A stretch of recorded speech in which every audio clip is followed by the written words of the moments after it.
Pessoal, no último bloco nós terminamos de falar sobre os equipamentos de conectividade, os hubs, as pontes, né, os switches, e agora nós vamos começar a conversar sobre um dos protocolos importantes aí do nosso modelo TCP/IP. Ele dá nome ao nosso modelo, na verdade, que é o protocolo IP.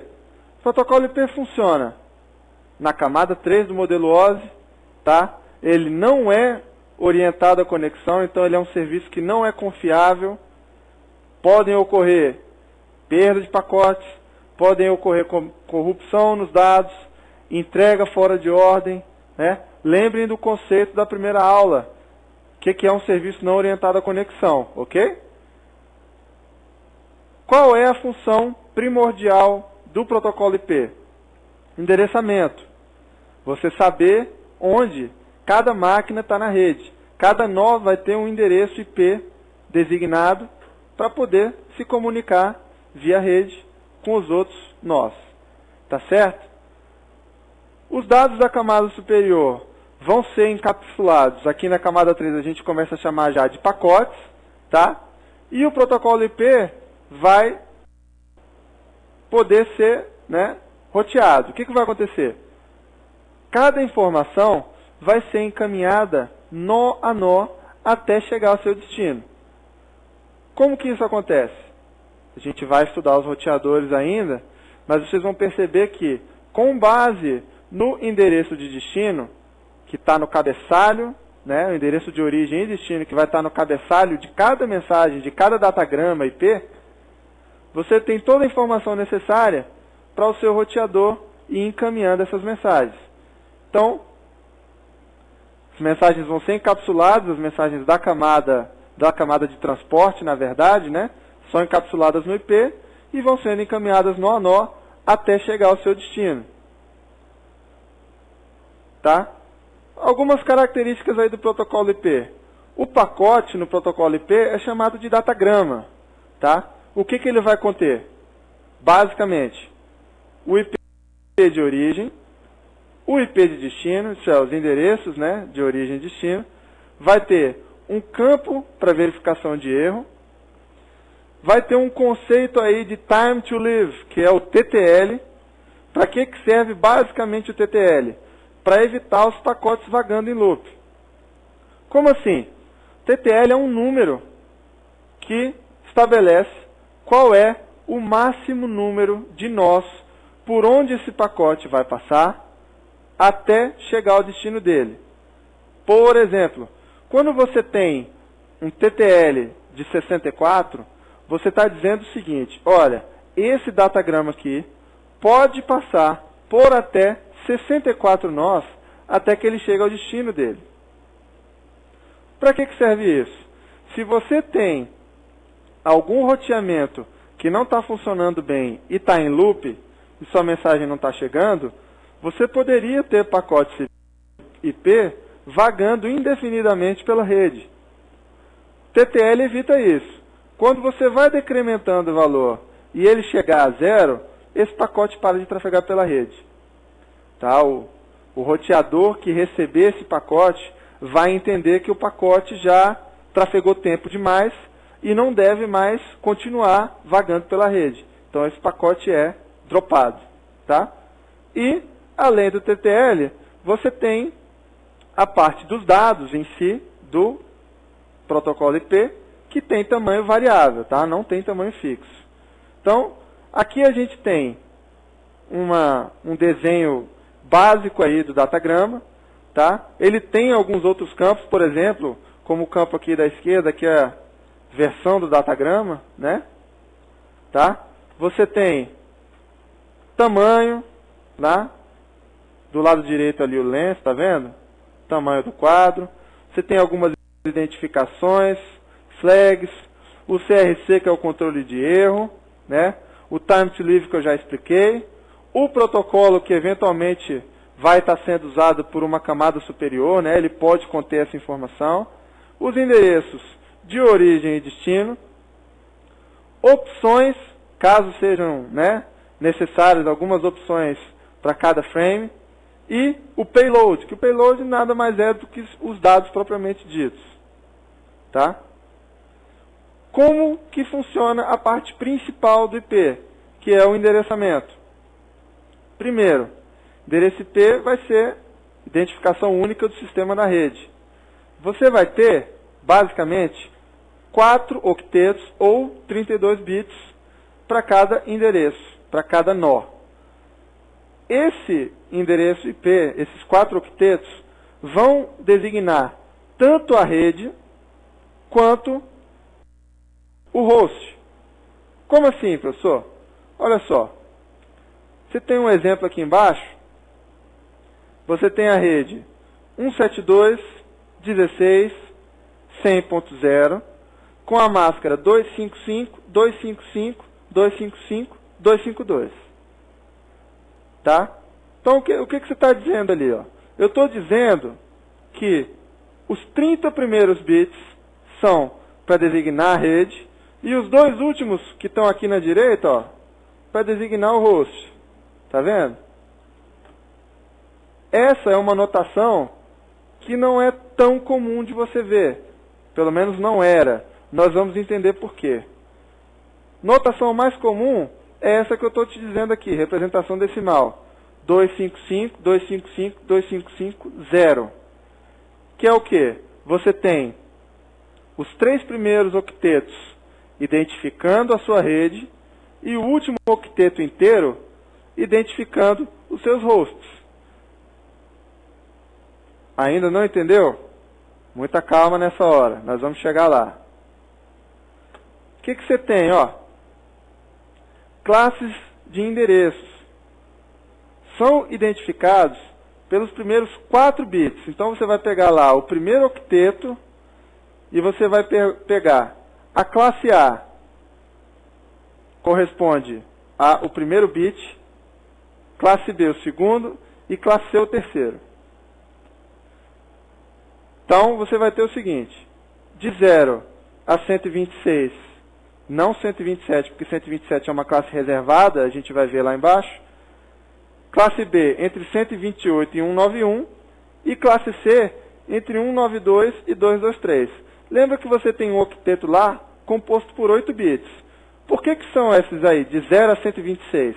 Na verdade, seria de 0 a 127. Porque quando você tem o octeto e você seta o primeiro bit como 1, você teria os endereços de 0 até 127. São 128 no total. Por que a classe B é entre 128 e 191? Porque você teria mais, depois de 127, mais 64 bits. Você está setando o segundo bit como se fosse 1. Ok? Se você setar o terceiro bit, você vai ter acima de 192 até 223 e assim sucessivamente. Ok? Endereços reservados. Em cada classe, você tem um grupo de endereços que são reservados normalmente para as redes privadas, que são as redes que você usa em casa. Então você tem, na classe A, o endereço que começa primeiro octeto com 10. Na classe B, os endereços que começam de 172.16 até 172.31. Na classe C, 192.168, tá? E, além deles, os endereços que começam com 127, porque são endereços reservados para diagnóstico da sua rede. Além desses, dentro de cada rede, você tem números reservados, sempre 2 números, no mínimo. Um número deles é o identificador da rede. Um segundo é o identificador de broadcast. Eu estou citando um exemplo aqui, nos 2 casos, é uma rede de classe C com máscara 255.255.255.0. Poxa, mas como assim? Como é que eu vou entender? Olha só, o endereço da rede é sempre o primeiro, broadcast é sempre o último. Então, uma das coisas que costuma cair nas provas é, ele vai te dizer que todo endereço que termina com 255 é endereço de broadcast. Errado, pessoal. Depende da sua subrede. Por exemplo, se você tem uma subrede como essa que a gente sugeriu aqui, ó, 172.16.100.0, com a máscara 255.255.255.252, o seu endereço da rede é 172.16.100.0 e o seu endereço de broadcast vai ser 172.16.100.3. Ok? Por quê? Porque ele vai ser o último endereço da sua rede. Então, cuidado com esses peguinhas que costumam aparecer aí, tá? Por que a gente usa máscara? Né? Por que surgiu o uso das máscaras? Você tem, basicamente, um conjunto de razões topológicas e organizacionais para o uso de máscaras. Razões topológicas. Você pode ter redes que são dispersas fisicamente, mas que você quer enxergar como uma rede só. Então, a máscara te ajuda nesse tipo de trabalho. Você pode interligar redes que são fisicamente diferentes, também com o uso de máscara. E você pode, eventualmente, filtrar tráfego entre as redes. Tá? A gente vai ter aulas de segurança de rede. O uso de máscara te ajuda a filtrar qual é o tipo de tráfego que pode, por exemplo, passar de uma rede para outra. Ok? Continuando. As razões organizacionais. Simplificação de administração. Né? Por exemplo, você tem uma rede com muitos computadores, a máscara te ajuda a controlar, né, esses IPs, como você vai ceder IPs para novos dispositivos na sua rede. Você pode espelhar a sua estrutura organizacional da empresa nos endereços IP para organização melhor. Você pode isolar o tráfego de determinados pacotes, né, usando as máscaras, e você pode isolar alguns potenciais problemas, dependendo da configuração, ok? E agora a gente fala o seguinte: máscara de subnet com tamanho variável. Vocês se lembram que eu dei um exemplo da máscara 255, 255, 255, 252? Essa já é uma máscara de tamanho variável. Por quê? Porque quando o endereçamento IP e o mascaramento foi concebido, as máscaras seguiam o que a gente chamava de classful. O que é classful? Como você tem 4 octetos totalizando 32 bits, as máscaras normalmente obedeciam esses octetos. Os 8 primeiros octetos, 16 ou 24. Então você basicamente tinha máscara 255.000 ou 255.255.00 ou 255.255.255.0. Então, o que acontece? Quando você tem uma rede desse tipo, você tem pouca flexibilidade de fornecimento de IPs. Porque vamos pensar só, quando você tem apenas o último decimal lá, apenas o último octeto para especificar os seus endereços de rede, você tem 256 endereços possíveis. Claro que você tem que reservar um para broadcast e um para o endereço de rede. Então, na verdade, você tem menos endereços utilizáveis. Imagine o seguinte: na internet de hoje, os provedores normalmente precisam de um pouquinho mais do que 256 IPs válidos, correto? Se você trabalha apenas com as máscaras que a gente chama de classful, você vai pegar os últimos 2 octetos inteiros só para endereçamento dos hosts. Então você tem um pulo muito grande. Faz a conta aí. 2 octetos, você vai ter 65.536 máquinas possíveis dentro da sua subrede, com a máscara 255, 255.0. Então, qual é o pulo que você tem? De 256 para 65 mil máquinas. praticamente nenhuma organização que conecta na internet vai precisar de uma classe B, mas é possível que ela precise de várias classes C. Então, o que aconteceu? Com o VLSM, né, o conceito de máscaras com tamanho variável, você começa a ter valores intermediários aí. Você pode usar o prefixo /16, /17, /18, /19, 24, 25, 26. Você pode dividir a sua subrede, né, em tamanhos que sejam mais favoráveis à sua, né, tamanho da rede que você precisa. Por que isso foi necessário? Com a popularização da internet, você passou a ter, né, uma escassez de endereços IPs válidos. Então era preciso encontrar uma forma mais inteligente de distribuição dos endereços. Tá? Vários protocolos de roteamento suportam esse VLSM. Tá? A gente vai conversar sobre esses protocolos de roteamento para conhecer melhor cada um deles na aula sobre roteadores. Tá? E, como eu comentei, maior virtude do VLSM, ele vai maximizar o seu espaço de endereçamento. Você tem um exemplo aqui, ó. Um campus de universidade recebeu uma faixa de IPs e usou máscaras diferentes para cada segmento. Olha só.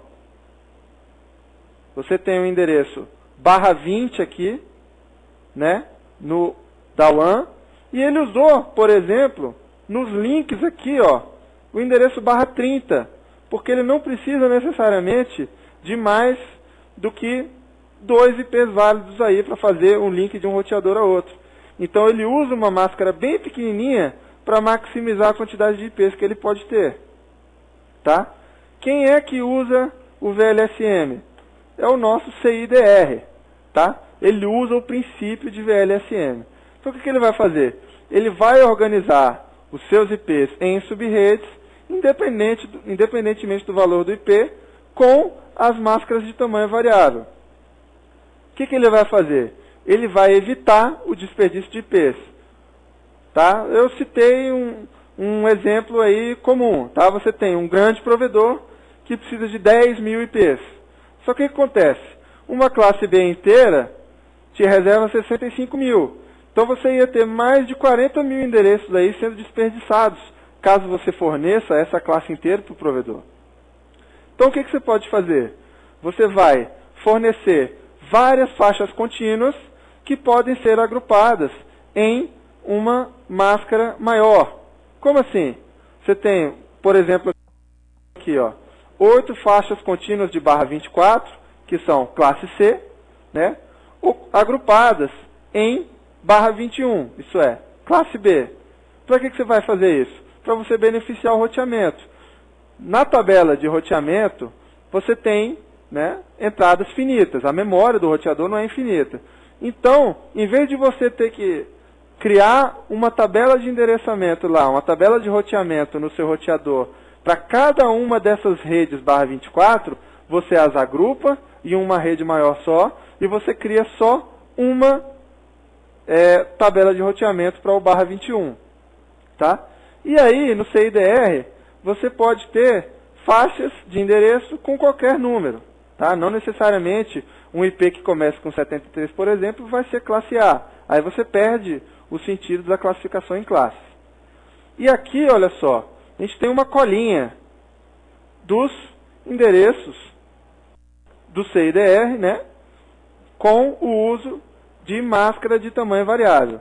Então você pensa só, olhando as primeiras aqui de cima, são todas as classes C. Ó.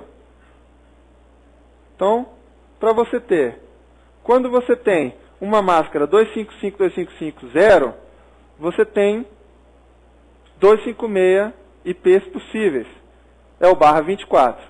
Você aumentou mais um bit, você dividiu essa sua subrede em duas. Então você vai ter 255.255.255.128, tá? Como a máscara de subrede, e você vai ter duas subredes diferentes com 128 IPs cada uma. E assim sucessivamente. Quanto mais você aumenta esse número, pensa só, você tem os 4 octetos aqui, e quando você vai aumentando para a direita, 24, 25, 26, você está aumentando a quantidade de bits que designam a sua rede, e você está diminuindo a quantidade de bits que designam os seus hosts. Então, conforme você vai crescendo, você diminui a quantidade de hosts possíveis, e você vai ajustando a máscara de subrede conforme o bit você for setando. Então, por exemplo, a primeira subdivisão aí da classe C, você tem 128, por quê? Porque você setou o primeiro bit do octeto com 1, ok? Passando para o 26, você setou o próximo bit com 1, então 128 mais 64, 192. Próximo bit, você setou o terceiro bit, 128 mais 64 mais 32, 224. E assim, ó, você está sabendo qual é a sua designação de subrede em decimal, tá? E na coluna de prefixo ali, você vê em barrinha. Acho que ficou um pouquinho mais fácil de vocês pegarem, tá? Então, lembrem-se, coisa mais fácil de você saber. Barra 24, barra 8 e barra 16 são sempre as máscaras class full, né, que usam o octeto inteiro. E a partir daí, essas intermediárias usam setando bits individualmente. Cada grupo de 8 bits você vai setando um por um, diminuindo a quantidade de hosts em cada rede, mas aumentando a quantidade de subredes possíveis.